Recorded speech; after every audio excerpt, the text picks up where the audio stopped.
Halo semuanya, apa kabar? Selamat datang kembali di channel ini. Sebelumnya kita udah bahas beberapa dasar penting untuk programming PLC. Untuk teman-teman yang belum nonton video sebelumnya, bisa cek linknya di deskripsi di bawah atau klik di atas ini. Pada video kali ini kita akan sama-sama belajar dari nol bagaimana cara menggunakan salah satu ready-to-use aplikasi standar industri yang ada di dalam software 3D Factory Simulation Factory I/O, yaitu konveyor pemindah barang dari titik A ke titik B menggunakan set dan reset atau latch dan unlatch. Tujuan programming PLC pada tutorial kali ini adalah seperti ini. Entry conveyor akan menjalankan stackable box dan ketika terdeteksi oleh sensor pertama, maka conveyor kedua akan berjalan dan menjalankan stackable box ini hingga menyentuh sensor kedua dan mematikan keseluruhan aktuator. Untuk sekedar informasi, pada video kali ini kita menggunakan software Design and Configuration Rockwell Automation Allen Bradley RS-Logix 500 dan PLC Micrologix 1400. Well, let's take a look closer. Oke, langsung aja. Yang pertama kita harus pastikan komunikasi antara PLC dan PC kita berjalan dengan baik.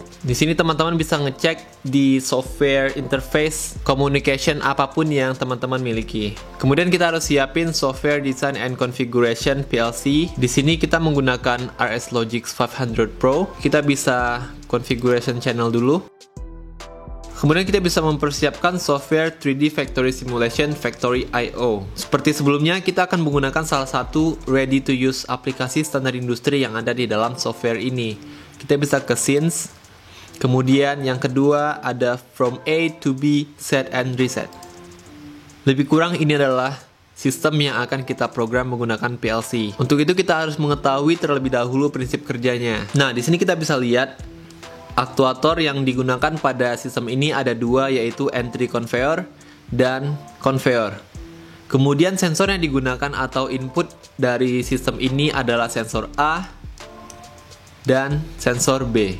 Nah, di sini kita bisa dock all text, kemudian kita bisa play dan kita bisa jalanin dari entry conveyor terlebih dahulu. Nah, di sini kita menginginkan ketika sensor pertama mendeteksi adanya barang, kemudian secara otomatis akan menghidupkan conveyor yang kedua. Dan ketika sensor B mendeteksi adanya barang, maka keseluruhan aktuator, entry conveyor dan conveyor akan berhenti. Lebih kurang seperti itu. Oke, seperti video sebelumnya, di sini kita bisa konfigurasi drivers terlebih dahulu. File, drivers, kemudian kita bisa pilih PLC yang kita gunakan, Allen Bradley Micrologix sebagai contoh. Kemudian kita akan melakukan beberapa konfigurasi seperti mengganti boolean input dan output. Di sini saya akan menggunakan B9. Teman-teman bebas menggunakan data files apapun. Di sini saya akan kemudian untuk output 10. Oke, kemudian kembali. Nah, di sini kita bisa memberi addressing sensor A B900, sensor B B01, kemudian aktuator pertama ada conveyor, kemudian kita bisa tambah entry conveyor di B1001. Udah oke, kemudian kita bisa kembali ke RS-Logix 500. Nah, biar lebih enak, kita akan menggunakan split screen seperti ini. Kita bisa tambahkan data files B9 dan B10 sebagai digital input dan digital output di data files, new, input, out. Nah, di sini kita bisa ngerjain satu-satu dari bagian yang pertama terlebih dahulu, yaitu aktuatornya, entry conveyor, dan sensor A. Nah, di sini kita bisa lihat addressingnya lagi, sensor A dan entry conveyor. Nah, di sini kita akan menggunakan factory running atau factory start. Kemudian, ketika factory start akan menghidupkan conveyor. Entry conveyor B10. Nah, karena di sini kita akan menggunakan latch dan unlatch, di sini saya akan mengubah output OTE menjadi OTL. Oke, kemudian kita bisa download dulu. Kemudian kita bisa konekin Factory I/O-nya. Oke, di sini tadi ada sedikit kesalahan, kita ubah B903 menjadi B902, yaitu addressing dari factory running atau factory start. Kita bisa verify project, kemudian download. Kita bisa reconnect. Dan kita bisa start. kita bisa matikan force terlebih dahulu karena pada saat pengujian tadi kita menahan aktuator ini. Nah, kita bisa play lagi.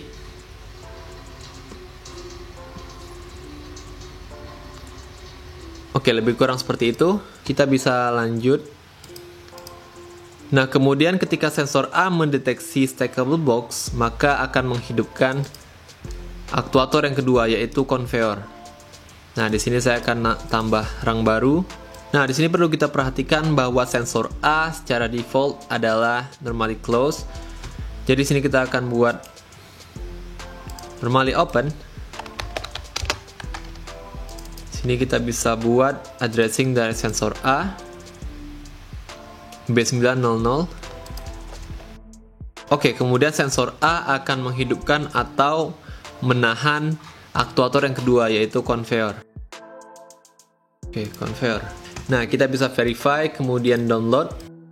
Oke, setelah download kita bisa reconnect Factory I/O. Kemudian kita bisa play. Saya bisa lihat apa yang terjadi pada ladder logic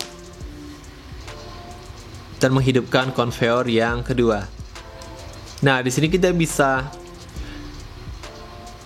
menambahkan satu program lagi, yaitu ketika sensor B mendeteksi adanya stackable box, maka akan mematikan keseluruhan aktuator. Saya bisa offline terlebih dahulu. Nah, yang bertindak sebagai input adalah sensor B. Kita bisa lihat addressing dari sensor B, B901.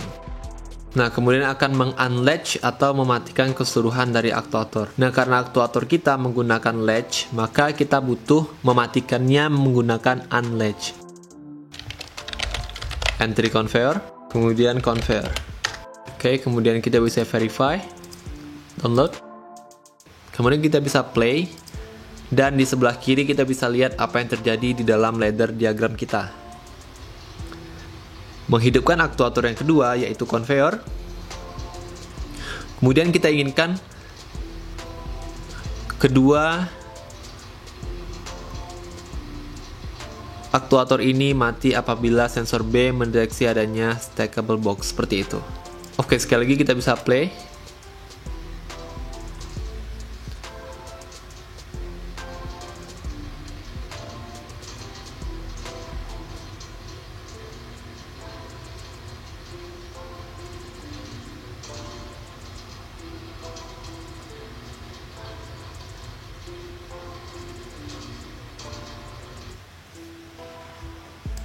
So, that's it. Kita bisa offline.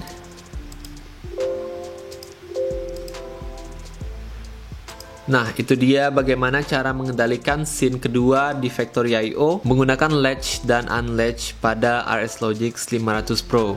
So, we're done for today. Itu dia tutorial singkat salah satu scene yang paling sederhana dan tersedia pada Factory I/O. Jangan lewatkan video-video selanjutnya yang pastinya bermanfaat untuk teman-teman semuanya. Kalau teman-teman semua ngerasa mendapatkan pengetahuan baru dan manfaat dari video ini, pastikan teman-teman semua support dan subscribe channel ini untuk sama-sama belajar dan berbagi ilmu pengetahuan. Jangan lupa komen apabila ada pertanyaan dan masukan. So, thank you for watching. See you next time.